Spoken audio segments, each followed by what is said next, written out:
చెప్పండి అసలు వాస్తవానికి అయితే ఈ ర్యాలీ ఓకే, మెడికల్ విద్యార్థులకు మీరు ఏం సలహా ఇస్తారు?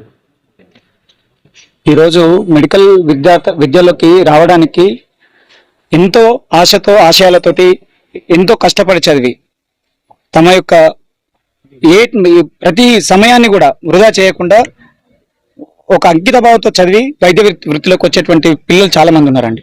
అటువంటి వాళ్ళు తమ విద్యను అభ్యసించడానికి కాలేజీలోకి వచ్చిన తర్వాత వాళ్ళు వాళ్ళ డ్యూటీ లోపల కానీ వాళ్ళ క్లాసు లోపల కానీ వాళ్ళు ఉన్నప్పుడు ఇటువంటి హేయమైన చర్యలు జరుగుతున్నప్పుడు ఏ విధంగా రెస్పాండ్ కావాలి, ప్రభుత్వాలు ఏ విధంగా ఉండాలి, సొసైటీ ఏ విధంగా ఉండాలనేది ఈ రోజు వరకు ఒక మార్కింగ్ లేదండి. ఏదన్నా జరిగిన రోజు నాడు దాని గురించి మాట్లాడడం, మళ్ళీ తెల్లారి సమాజం మర్చిపోవడం, సమాజంలో ఉన్నటువంటి వ్యక్తులు మర్చిపోవడం, ప్రభుత్వాలు మర్చిపోవడం జరుగుతుంది. కానీ దానికి శాశ్వతమైనటువంటి చర్యలు తీసుకోవడం, దానికి శాశ్వతమైనటువంటి నివారణ చర్యలు ఏ విధంగా తీసుకోవాలన్నట్టు ఈ రోజు వరకు కూడా చేయలేకపోతారు. అది అత్యంత దురదృష్టకరమైనటువంటి విషయం. అతడు ఒక పావు మాత్రమే. దాని వెనుకున్నటువంటి 10 నుంచి 15 మంది రాజకీయ నాయకుల కొడుకులు మాత్రం బయటికి లాగాల్సిందే. వాళ్లకు వృత్తిపరంగా న్యాయపరంగా వాళ్లకు శిక్ష పడాల్సిందే. పడకపోతే అది పడేంత వరకు మేము ఎట్టి పరిస్థితుల్లో మా ఉద్యమాన్ని ఆపం. వాస్తవంగా ప్రభుత్వం మీదికే స్పందించిన ఏ ప్రభుత్వం అంటే కేంద్ర ప్రభుత్వమా రాష్ట్ర ప్రభుత్వం?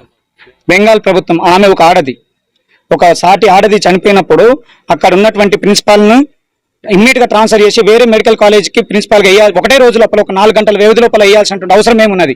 ఆమెను ఆత్మహత్య చేసిందని చెప్పేసి అక్కడ ఉన్నటువంటి యాజమాన్యం వాళ్ళ అమ్మ నాన్నలకు ఫోన్ చేసి చెప్పి ఆత్మహత్య అని చెప్పి చెప్పాల్సిన అవసరం ఏముంది? అక్కడ ఉన్నటువంటి ఆమె చనిపోయినటువంటి ప్రదేశాన్ని చూస్తే ఎంత ఎటువంటి పాషాణ హృదయుడైనప్పటికీ కూడా కన్నీరు పెట్టినటువంటి ఒక హృదయ ప్రపంచంలోనే మేము ఇటువంటి ఒక అత్యాచారాన్ని కానీ హత్యని కానీ చూడలేమండి ఇప్పటివరకు. నాకు ఖచ్చితంగా ఈ రోజు నాడు ఏ అమ్మాయికైనా ఈ దేశంలో ఉన్నటువంటి ప్రతి అమ్మాయికి రక్షణ కావాలి. ఒక వైద్య విద్యార్థినే కాదు, సమాజంలో తిరుగుతున్న మన అక్కలు, మన చెల్లెళ్ళు, మన తల్లులు, మన వదినలు అందరికీ కూడా ఈ సమాజంలో ఉన్నటువంటి ప్రతి ఆడదానికి కూడా రక్షణ కల్పించాలి. ఆ రక్షణ లేని రోజు నాడు ఈ వ్యవస్థ, ఈ స్వతంత్రం, ఇవన్నీ కూడా మనకు పనికిరాని వ్యవస్థలు కానీ మిగిలిపోతాయని చెప్పేసి ఈ సందర్భంగా మీకు తెలియజేస్తున్నా.